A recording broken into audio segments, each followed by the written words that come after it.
Hello everyone and welcome to the Aviation with Elliot channel. Now in today's video I'm going to be teaching and providing you with full bits of advice and tips on how to streamline your PPL, ultimately reducing your hours and saving money. However, I do just want to say that there is absolutely nothing wrong with going over the minimum amount of hours, and in fact the experience will probably help you in the future. This is just for those who, want to save as much money, because we all do. So the first tip I'm going to get straight into it, is getting enough sleep. Now 8 hours is probably ideal, that's what everyone says, but it depends person to person. But I believe everyone can figure out themselves if they're sleep deprived or not. And getting enough sleep is going to improve your cognitive abilities in the flight deck, how you manage things.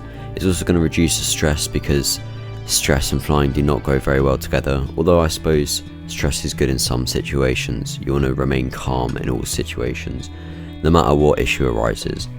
Sleeping is going to help you multitask, which is particularly useful when you're flying an aircraft or you're performing exercises like stalling, etc., when you have to look out for multiple different factors.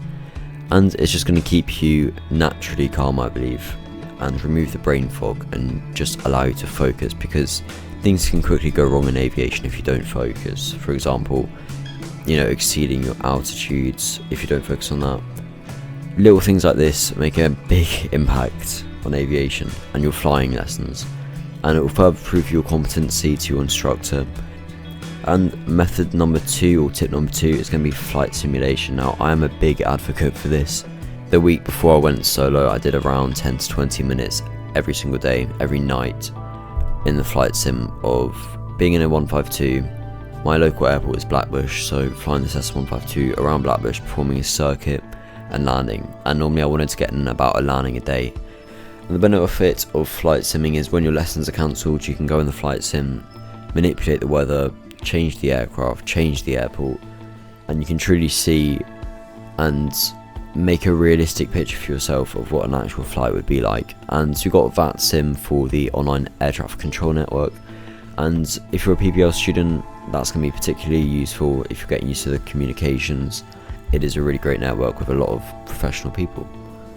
And for the aircraft, for me, I use the JP Logistics S152 and the Boris AudioWorks S152 sound pack, because every little thing will add up to make your experience realistic. And I normally put the knee pad onto my knee with my checklist, my little bit of paper, my pen and paper, and try to replicate a flight in real life. However, it's never, of course, going to be a 100% accurate, and I wouldn't rely on flight simming, but it's a nice additional tool to have.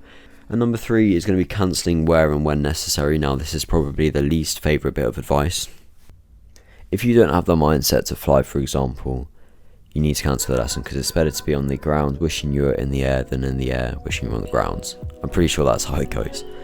But I would follow this quote, and for me, this also goes for exams. For example, meteorology yesterday, I was planning to sit it, however I didn't. I put my ego aside and said I'm going to do it on Sunday instead, and then get 100%, because I don't want to waste money. And furthermore, you're going to waste money if you get to a flying lesson and you're not really prepared for it. Now this may be a bit of a kind of perfectionist thing, however I definitely think it benefits me.